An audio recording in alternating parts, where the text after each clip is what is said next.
Okay, so let's take a look at this mix here. So this mix is this track is called Mystics Gliding Lights. This is coming out on July 20th. So that's about it's 10 days from today.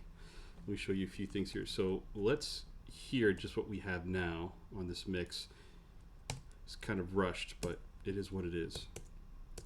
So let's go to this. We're going to listen to the guitar here at the beginning. So we have bass.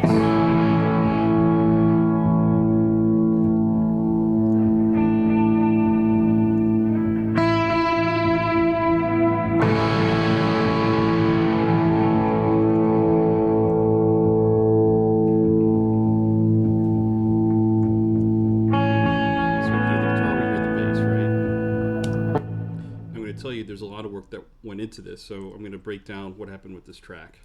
So first, let's go listen to the original tracks here without any sort of effects added to this, and I need to get rid of these as well. But all right, okay, so let's hear this one by one. This is the original, and I'm going to actually mute. I'm going to solo the guitars here so you can hear it.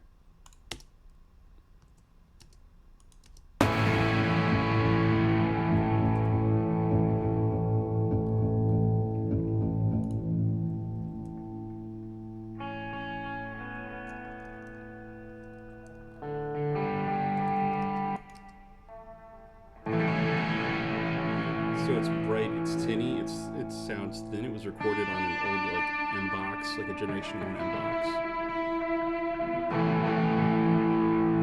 So you can hear it sounds flat, doesn't really have a lot of depth or dimension to it as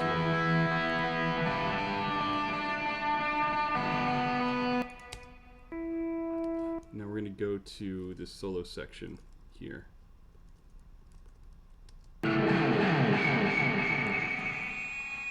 So you have a ton of feedback.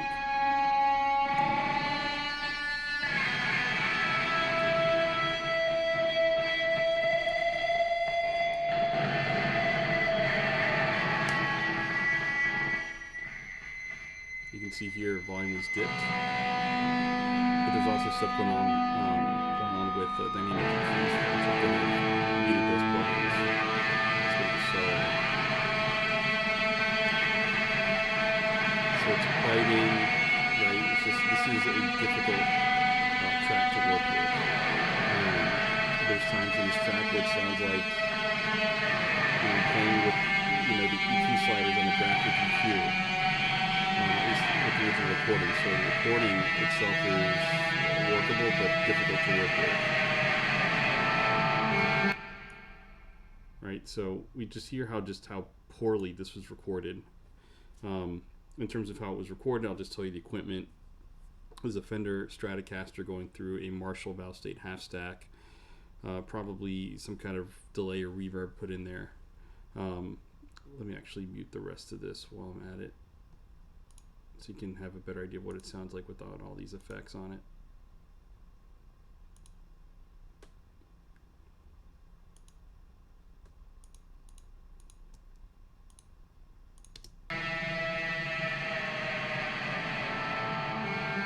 Recording with two microphones, so in an XY pattern. But even then, it sounds pretty mono. And the reason why is that the microphones were recorded too close to the amplifier. There's times when there's walking around the microphones, right? This is an improv. So it's actually blocking the signal at different points. Again, why I mentioned it sounds like someone's playing with EQ faders on a graphic EQ, which makes up the track.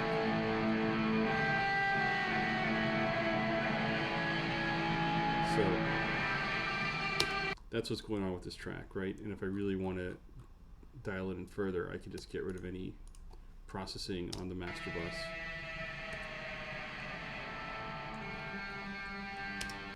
So harsh, low volume, issues with EQ at different points. EQ balance just kind of changes at different points.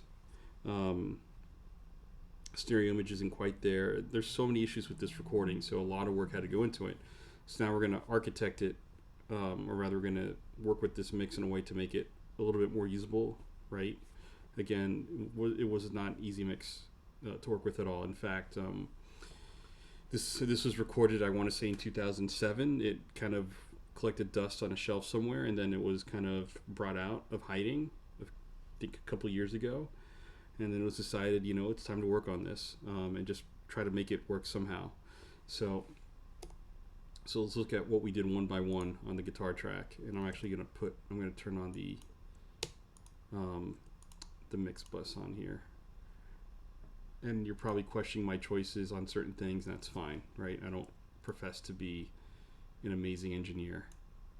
I do profess to know better than some people though out there, especially on YouTube and Instagram. So this is just to thicken it up, right? It already has a change in the sound, even if we try to match the volume a bit, right? Let's just look at the volume.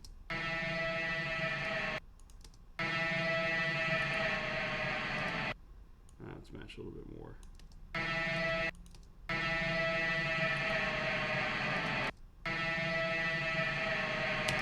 It's a small effect that it has on it. Let's hear it again.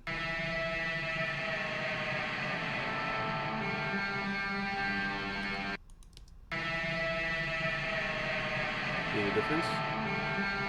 You can more feel it than hear it, right? It does something to it. I feel like it gives it maybe just a hair of depth or definition. I don't know if definition is a word, but it feels like I can now see it in 3D just maybe a smidgen more and hold it, whereas beforehand I couldn't. But again, it's not a huge difference, but it is a small difference, and in this case, small differences add up. So now we're going to go to the AE400. This is actually the last plugin put on this.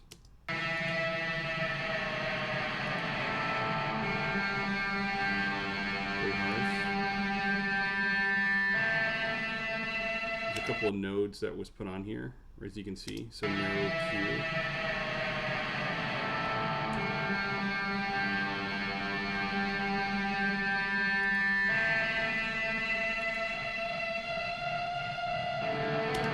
I love the AE400. I really usually, really use it on vocals. I don't ever really use it on anything else, but this was an exception. There's just a way that this works that I really like. To me, especially on vocals, it gives it a bit more of a professional sound. And we have more going on here.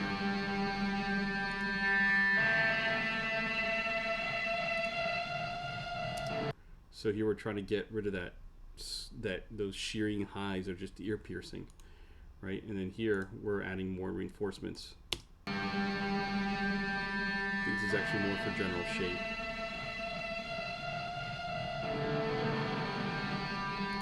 Let's see what's going on here. Okay.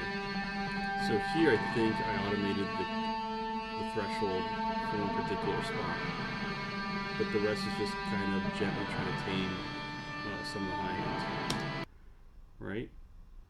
Now we're going to add in smooth operator, probably overkill.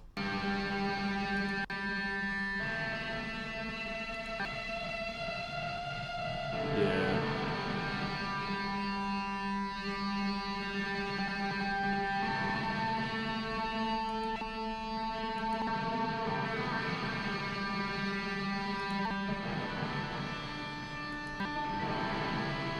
It doesn't do as much as I thought it was.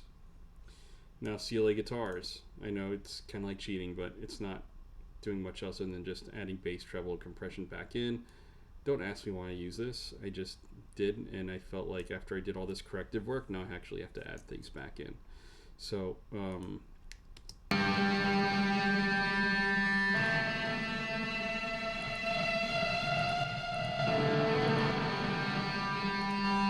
push is really just for level.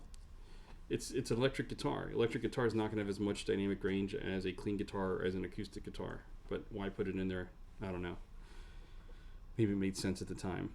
And a bit of bass and a little bit of treble on here. And then of course I chase this even further with the CLA 3A.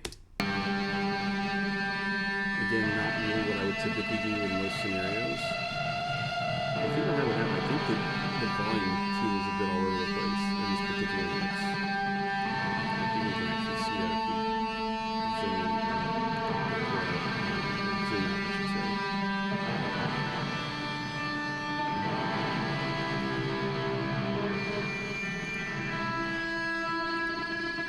CLA3 does do some things I like on a mildly distorted guitar. So a guitar with mild gain, or a guitar that has maybe more of a creamy texture to it, in that as it's trailing off, it actually seems to accentuate some of that lower level detail. So I really like that. Maybe that's why I picked this, but this was a bit, I don't want to say rushed, but it was at some point like just his time ran out and it had to get released. So a lot of controversial choices, and honestly just too much processing. If I really wanted to, I could probably go back and redo this with less plugins and make it sound better, but again, this was rushed, a bit rushed.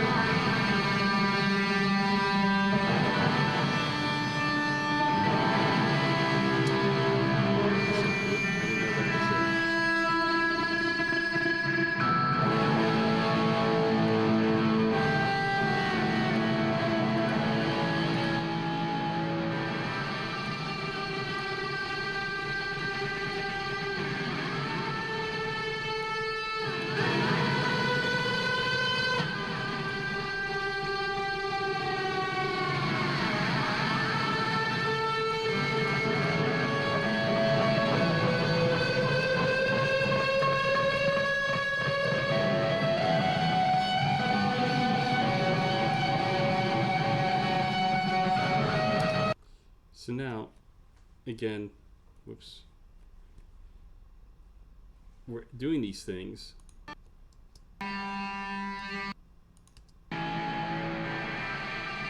Sounds like now it's in our face. The stereo image doesn't seem to be so mono anymore. But even though, as you can hear in the actual recording, it already had reverb and echo. Oops, I don't want to do that.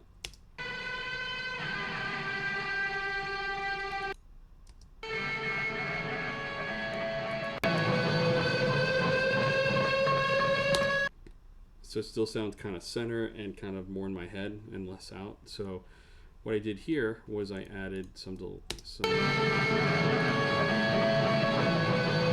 as you can see, there's a little bit of delay. So some of this is still getting sent to a delay, even though there's already some delay on the track, actually printed on the track, right? So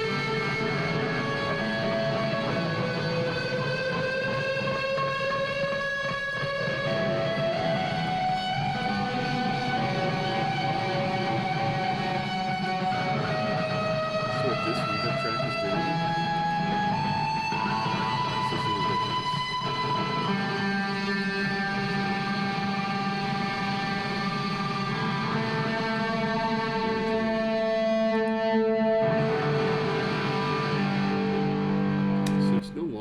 Like kind of like center and kind of like in your head. Now it sounds like it's a little bit more around you, right? And again, just remove this from the read mode or from the trim mode. Yeah, we're barely adding anything.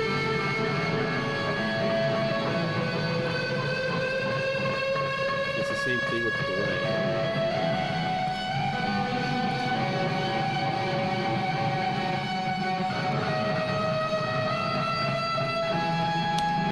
Now we're going to go to this part.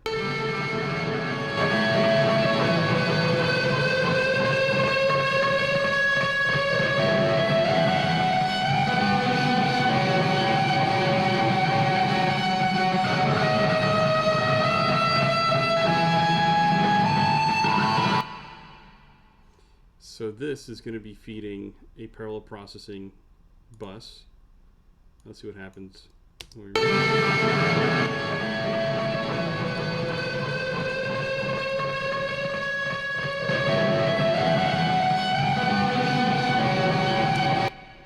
There's a little bit in there. It's really boosting the volume more than anything else, and at the same time it is mixing a little bit of that Abbey Road J37 saturation, but not a lot, right? So it's almost really more of a volume boost with just a touch of saturation, as you can hear.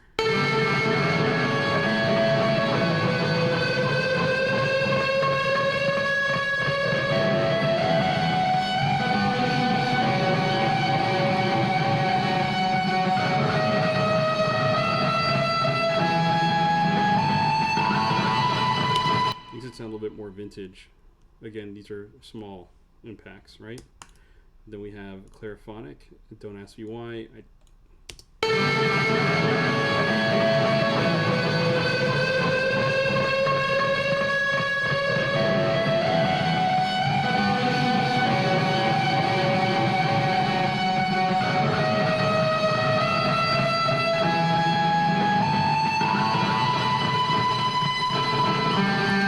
So now we have a little bit more depth and dimension, and now without the Clariphonic, it sounds more in the mix. This is now kind of standing in front of it, but still part of the mix. The main reason, however, why I use the Clariphonic is because there's certain frequencies that I felt needed a little bit to sing a little bit more, and particularly on the higher end, you know, like upper mids, right? Really, actually north of the upper mids, so you can say the highs. So that's why I did that. If I were to turn this off,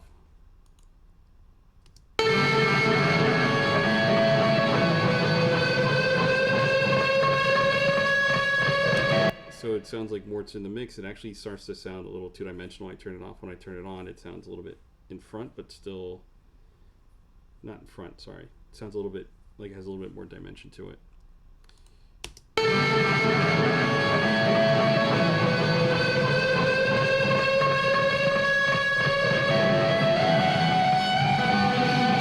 So it sounds less three-dimensional, and it also has this impact on EQ. If you can get, by the way, a plugin to do multiple things at once, that's better. I could probably redo this and probably not use as many plugins as I just did, but again.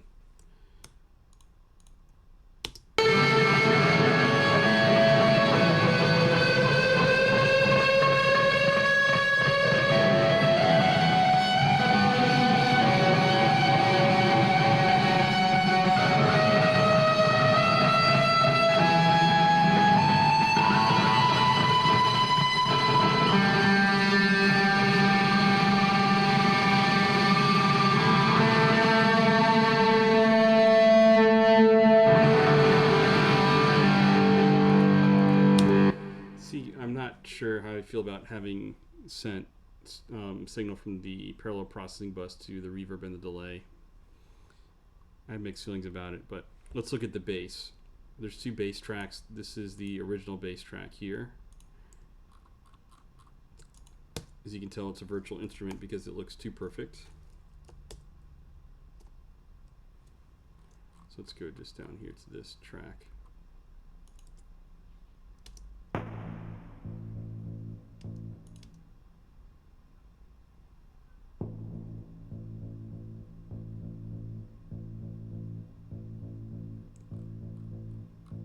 Nothing a lot going on here, so this is pretty straightforward. There's a little bit of a bump here.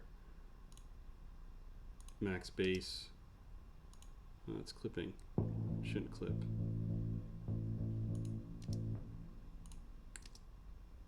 Stupid amounts of compression. And then it went through this on purpose.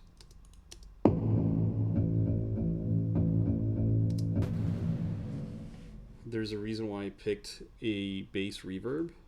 Let's just do the whole thing without any reverb at all. This is sliding lights.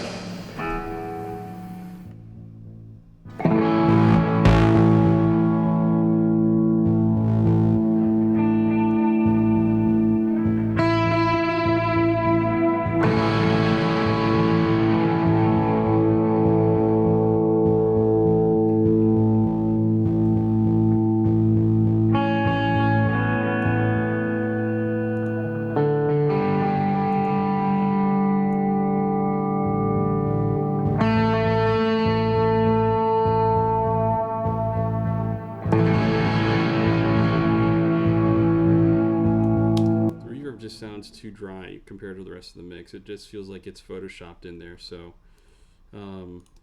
very low volume on the bass. This is sliding lights. And then when it goes in this parallel. So what happened was on smaller speakers wasn't as easy to hear. In the bass sounds it's a little diluted. It sounds like it's trying to have like a commanding presence and it doesn't. So we send the bass out in parallel to this parallel processor. here, Abbey Road, and that's of course feeding post fader the bass reverb again. Then we have a second bass track. This was not part of the original. The second bass track, so you can see it's mixed pretty low. I'm actually gonna, so you can see this here. This 6 sliding lights.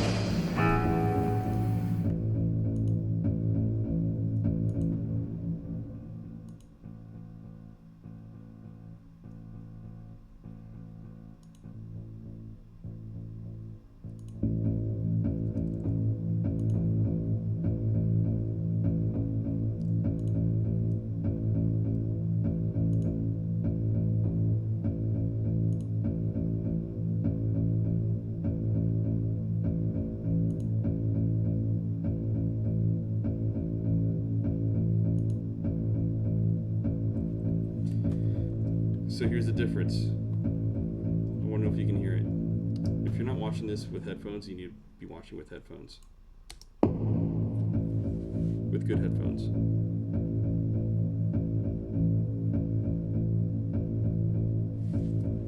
Now we're going to add this other bass in.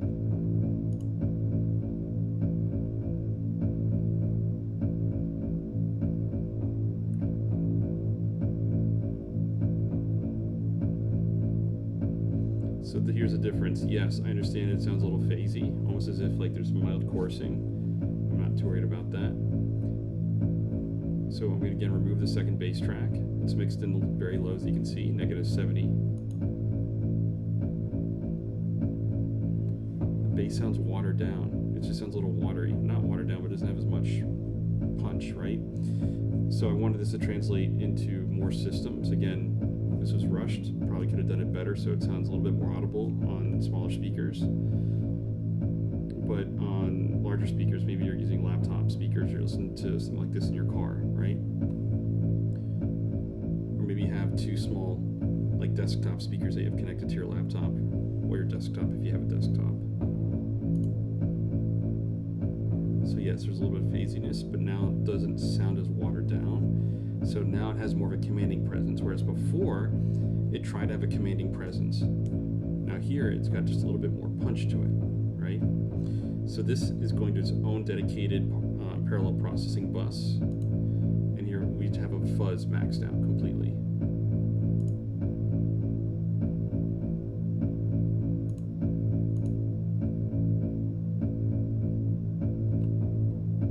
It's like someone punching and then all of a sudden just loosening their hand at the last second, right?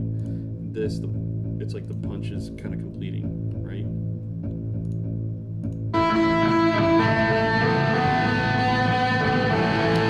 There is a drum roll on this. I'm sure there's going to be another version with actual drums one day, but there is a drum roll right here, and it's nothing really exciting. It's going through an API 2500. It's all line automated also.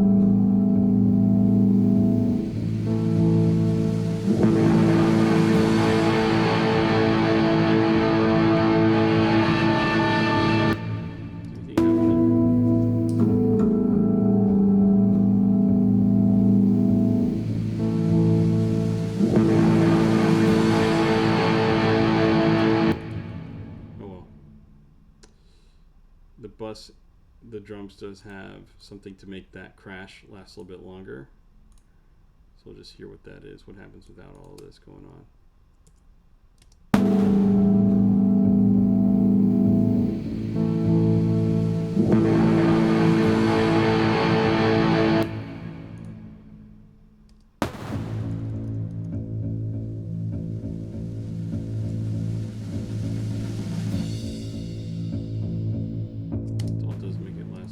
It.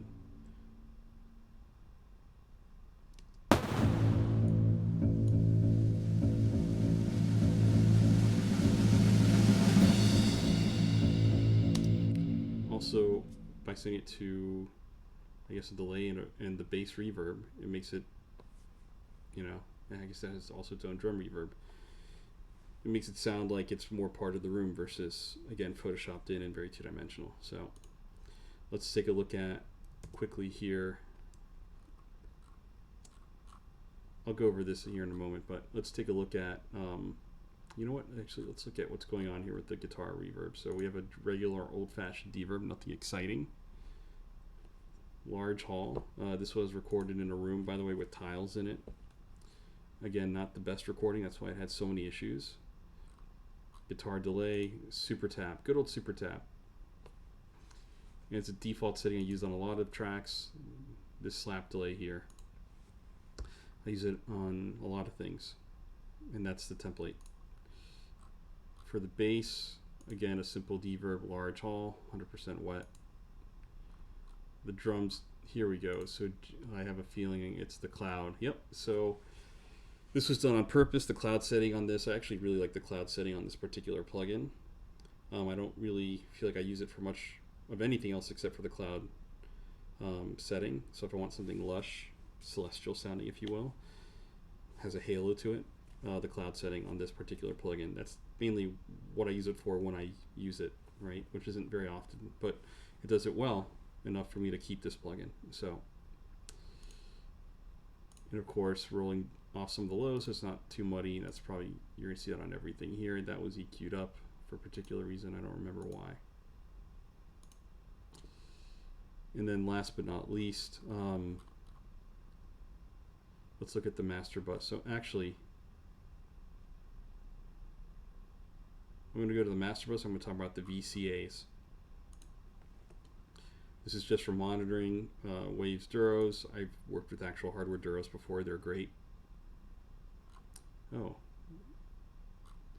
the drum buses here. You have the drum delay, which is an Echoboy.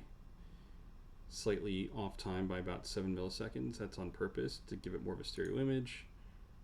Tape, this is the tape emulator that made the most sense, which is why I used it. The A setting. A and C seem to work best for me. B, I don't really have as much success with. If you do, please let me know. I'd be curious to know what you're doing. I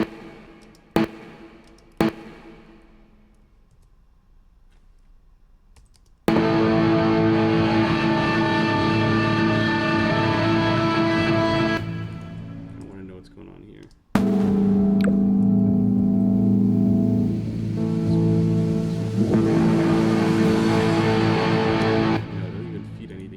Hilarious. Okay.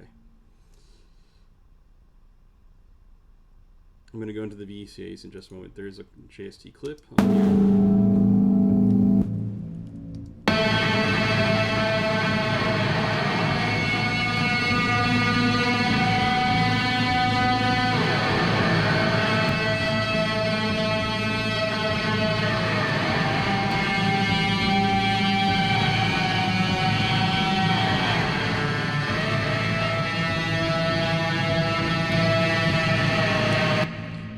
The volume, so it makes it sound like it's forward. If I do it now, it sounds like the bass is in front, right? And it's not really what I'm looking for. I want the guitar to sound like in front of the bass and the drums. It does have some impact as well. CLA Mixdown, there's nothing going on here. This is just literally for color and flavor.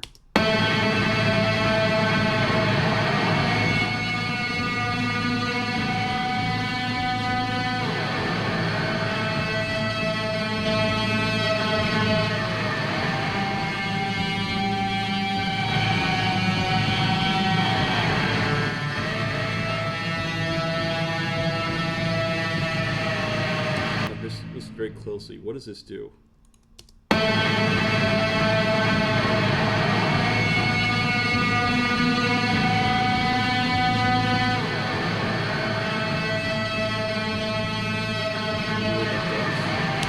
It glues the mix together much better. Everything just doesn't sound as cohesive without this plugin. One of the rare times I will use that plugin. Again, I've used it enough. I found enough instances where I've had to use it where it makes sense to keep it. This is also just for flavor as well.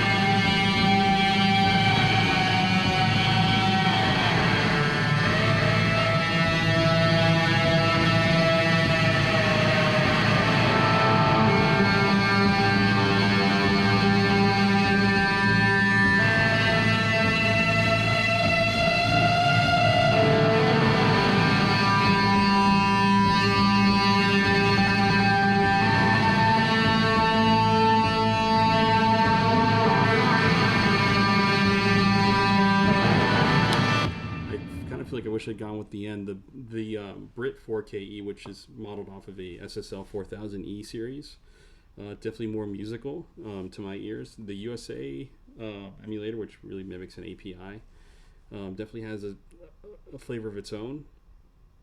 The Brit N, which is basically it's emulating a Neve console, has a sense of mystery to it. I actually kind of wished I'd kind of gone with that. It's definitely a different vibe all of a sudden. So let's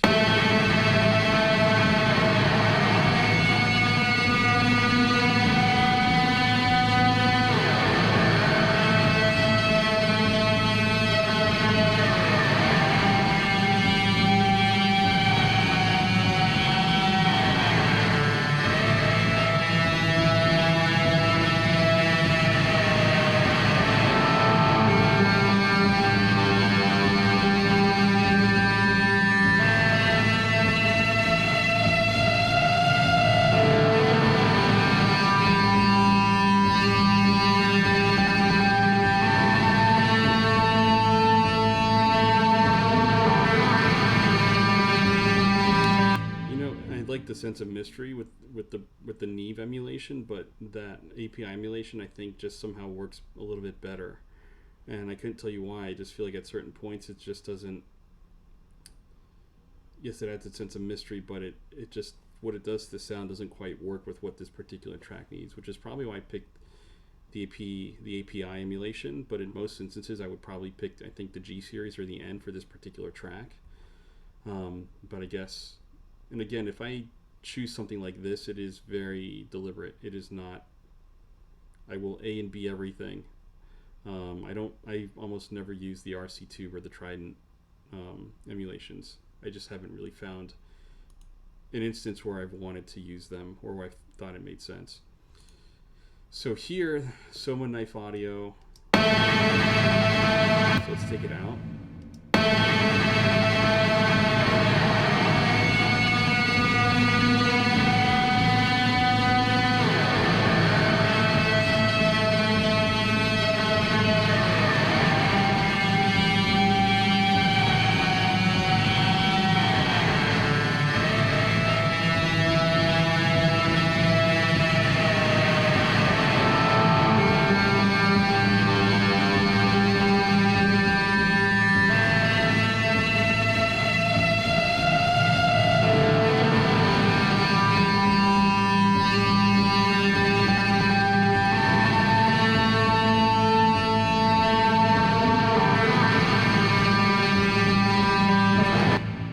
So it does something different to it, and if you listen to the mid-range, particularly with the guitar, I think I could have lived without it. It just does something different. Without it, the guitar in the mix folds back into the mix a bit, but it's still part of the mix. It doesn't feel photoshopped in or two-dimensional.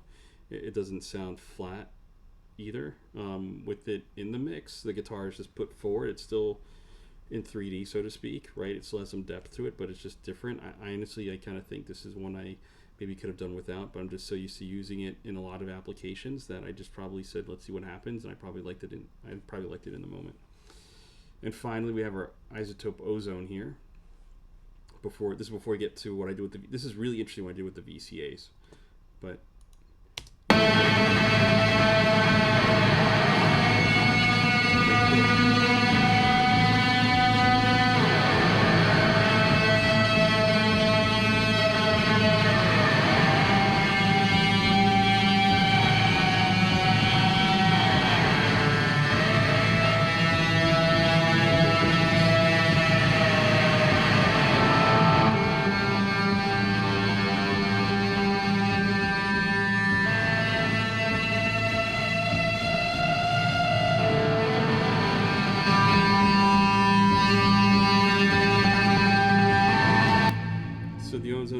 Everything all of a sudden the stereo image just shrinks. It's still trying to be in 3D and in stereo, or at least in stereo, right?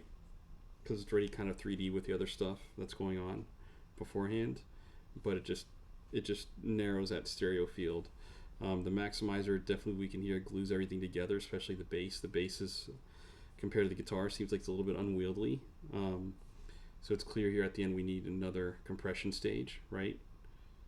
So now let's take a look at, before we go, what I did with the VCA. So there is a Vox all VCA, right? There's definitely that. It affects everything. But you're seeing something here. The bass reverb is moving. That's on purpose because I don't know what I did. Oh well, I did something. Now I got the rainbow ball of death. Or redo commit. Yeah, it's fine. And then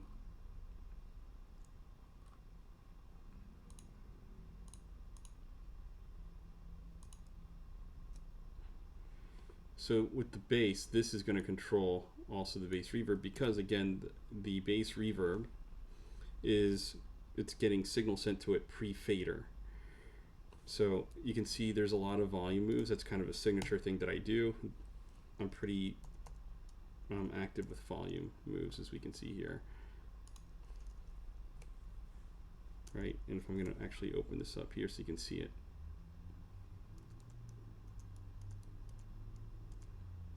So these are small fader moves, about, you know, could be anywhere from 0.3 to 1 dB.